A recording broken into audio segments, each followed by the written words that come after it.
அதற்கு அடுத்தது திருவாரூர் மாவட்ட அவைத்தலைவர் சுந்தர். அதற்கடுத்து ஈரோடு மேற்கு மாவட்ட செயலாளர் சண்முக சுந்தரம். அதற்கடுத்து நாம் தங்கவேல்.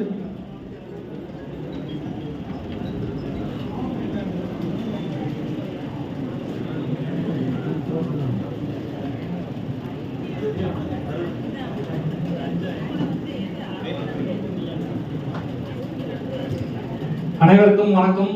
வேளாண் உரிமை மின்சாரம் பெற்று பயன்படுத்தி வரும் விவசாயிகளிடம் தலா ரூபாய் 500 நன்கொடை வசூலிக்கலாம்.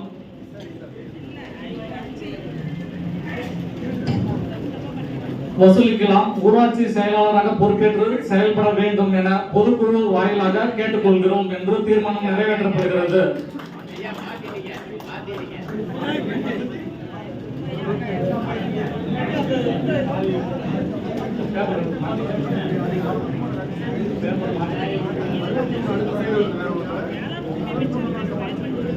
தீர்மானம் 64. ஒவ்வொரு ஒன்றியத்திலும் ஒன்றிய அவைத்தலைவர், ஒன்றிய செயலாளர், ஒன்றிய அமைப்பு செயலாளர், ஒன்றிய இணைந்து மட்டுமே நன்கொடை வசூல் பணிகளில் ஈடுபட வேண்டும். மாவட்ட அளவில் மாவட்ட அவைத்தலைவர், மாவட்ட செயலாளர், மாவட்ட அமைப்பு செயலாளர், மாவட்ட பொறுப்பாளர் ஆகியோர் கொண்ட 4 பேர் கொண்ட குழு மட்டுமே நன்கொடை சேகரிக்கும் பணியில் ஈடுபட வேண்டும். தனித்தனியாக சென்று நன்கொடை சேகரிக்க கூடாது. நன்கொடை சேகரிக்கும் போது கண்டிப்பாக ரசீது வழங்க வேண்டும். சங்கத்தின் தலைமையில் இருந்து தேவைப்படும் அளவிற்கு ரசீதுகளை, புத்தகங்களை பெற்றுக்கொள்ள வேண்டும். வசூல் பணிகளில் முடிந்ததும் உரிய வகையில் கணக்குகளை தயாரித்து தொகுத்து மீதம் உள்ள ரசீது புத்தகங்களோடு நன்கொடைகளை தலைமையகத்தில் மாவட்ட குழுவின் வாயிலாக ஒப்படைக்க வேண்டும் என சங்கத்தின் அனைத்து நிர்வாகிகளையும் இந்த பொதுக்குழு வாயிலாக கேட்டுக்கொள்கிறோம் என்று தீர்மானம் நிறைவேற்றப்படுகிறது. ஐயா நன்றி. 65, 66 வாசிக்க திருவாரூர் மாவட்ட அவைத்தலைவர் சுந்தர்.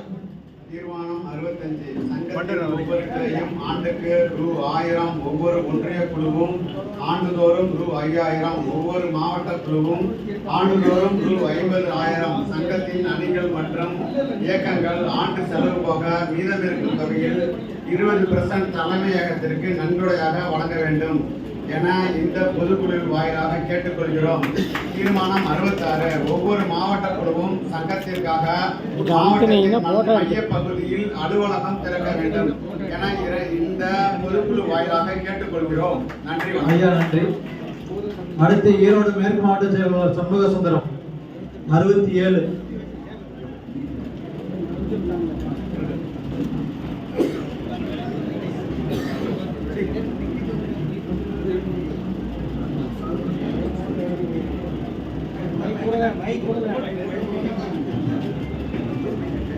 தீர்மானம் 67. ஒவ்வொரு மாவட்ட குழுவும் சங்கத்திற்கு நன்கொடை சேகரிப்பதற்கு ஆண்டுதோறும் ரூ.500, 1000, 2000, 5000 கொடுக்க வேண்டிய நபர்களை கண்டறிந்து தொகுத்து குழுக்களை உருவாக்கி நன்கொடைகளை வசூல் செய்யும் பணியில் ஈடுபட வேண்டும் என இந்த பொதுக்குழு வாயிலாக கேட்டுக்கொள்கிறோம். தீர்மானம் 68. ஒன்றிய குழு, மாவட்ட குழு வாரியாக வசூல் செய்யப்படும் அனைத்து நன்கொடைகளும் மாநில தலைமையகத்தில் ஒப்படைக்கப்பட வேண்டும். மாதந்தோறும் அந்தந்த மாவட்ட குழுவுக்கு ஏற்பட்டுள்ள செலவுகளுக்கு உரிய கணக்குகளை கொடுத்து மாநில குழுவிடமிருந்து அந்த மாவட்டத்திலிருந்து மாநில குழுவுக்கு செலுத்த வேண்டிய நன்கொடையிலிருந்து மாநில குழுவுக்கு பங்கு போக பெற்றுக்கொள்ளலாம் என்பதை இந்த பொதுக்குழு வாயிலாக தெரிவித்துக் கொள்கிறோம். அடுத்து சங்கத்தின் வளர்ச்சி பணிகள் சம்பந்தமாக அடுத்த தீர்மானம் இங்கே வரப்போகுது. அந்த வகையில மயிலாடுதுறை மாவட்டத்தில் தள்ளியில்லாமல் செயல்பட்ட ஐயா பண்டரிநாதருக்காக அவர் கால் முடியல, அவருடைய மனம் ஐயா கோதண்டராமன் அவர்கள் 69 வாசிக்கும்படி கேட்டுக்கொள்கிறேன். ஐயா இதெல்லாம் உங்களுக்கு புரியுதா? சலசலப்பு இருந்தா புரியாது, நிறைவுறு இருந்தா கேளுங்க. இது உள்ள விளக்கம் எல்லாம் சொல்றதுக்கு ஐயாவெல்லாம் தயாரா இருக்காங்க. ஒவ்வொரு ஊராட்சியிலும் சங்கத்தின் மாநில, மாவட்ட, ஒன்றிய நிர்வாகிகளாக இருப்பவர்களாக இருந்தால் அவர்களை ஊராட்சி செயலாளர்களால் நியமனம் செய்தும், இல்லாவிட்டால் புதிய உழவர்களை கண்டறிந்து அவர்களை ஊராட்சி செயலாளர்களால் நியமனம் செய்து ஊராட்சி வாரியாக ஊராட்சி அவைத்தலைவர், ஊராட்சி செயலாளர், 2 துணை செயலாளர்களை நியமனம் செய்து அந்தந்த ஊராட்சிக்கு உட்பட்ட பகுதிகளில் தனியாக வாட்ஸ்அப் குழு ஏற்படுத்துதல், அனைவருக்கும் தினசரி செய்திகளை அனுப்புதல், உறுப்பினர் சேர்க்கை செய்தல், கிளைகளை அமைத்தல் உள்ளிட்ட பணிகளை செய்து சங்கத்தை அடுத்த கட்ட வளர்ச்சிக்கு எடுத்து செல்ல வேண்டும். அனைத்து மாநில, மாவட்ட, ஒன்றிய நிர்வாகிகள், அணி நிர்வாகிகள் அனைவரும் அவர்களது சொந்த ஊர்களில் கிளைகளை அமைக்க வேண்டும். சொந்த ஊராட்சிகளுக்கு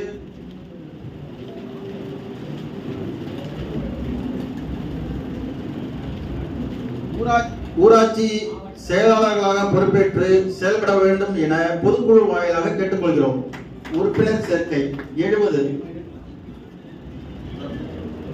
உறுப்பினர் சேர்க்கை கட்டணமாக சங்கத்தின் தலைமையகத்திற்கு ஒவ்வொரு உறுப்பினருக்கும் ரூபாய் 10 சேகரித்து கிளை அமைப்பு படிவத்தோடு சேர்த்து வழங்க வேண்டும்.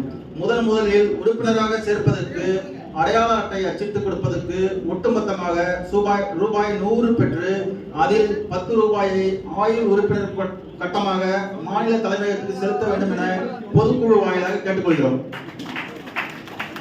அடுத்து கோவை கிழக்கு மாவட்ட செயலாளர் பஞ்சலிங்கம் அவர்கள் 71வது தீர்மானத்தை வாசித்தளிப்பார்கள். அண்ணா தங்கவேல் பேர் சொன்னீங்க, நாம் தங்கவேல் பேர் சொன்னீங்க. தீர்மானம் 71. மாதந்தோறும் தவறாமல் ஒவ்வொரு மாவட்ட குழுவும் மாவட்ட ஒன்றிய நிர்வாகிகளை, ஊராட்சி செயலாளர்களை, அந்த பகுதியில் உள்ள மாநில நிர்வாகிகள் அணிகளின் நிர்வாகிகள் ஆகியவரை உள்ளடக்கிய மாவட்ட குழுவை சங்கத்தின் தலைமை குழுவால் நியமிக்கப்படும் மாநில குழு பொறுப்பாளர்களின் முன்னிலையில் நடத்தி அந்த பகுதி விவசாயிகளின் கோரிக்கைகள், பொதுமக்களின் கோரிக்கைகள், சங்கத்தின் வளர்ச்சி பணிகள், பகுதி சார்ந்த பிரச்சனைகள் குறித்து விவாதித்து நிறைவேற்றுவதற்கு உரிய நடவடிக்கைகளை எடுப்பது குறித்து ஆலோசனை செய்யவும் வேண்டுமென இந்த பொதுக்குழு வாயிலாக கேட்டுக்கொள்கிறோம். நன்றி. அடுத்தபடியாக 72வது தீர்மானத்தை வாசித்தளிக்க நாம் தங்கவேல் அவர்கள். சங்கத்தின் சார்பில் சங்கத்தின் விதிகள், கொள்கைகளை, நோக்கங்களை, வழிகாட்டுதல்களை மீறி செயல்படக்கூடிய பொறுப்பாளர்கள், உறுப்பினர்கள் மீது விசாரித்து உரிய நடவடிக்கை எடுப்பதற்கு மாநில பொதுச் செயலாளர் அவர்களை தலைவராக கொண்டு ஒழுங்கு நடவடிக்கை குழு ஏற்படுத்தப்படுகிறது என்பதை இந்த பொதுக்குழு வாயிலாக இந்த சங்கம் தீர்மானிக்கிறது. நன்றி.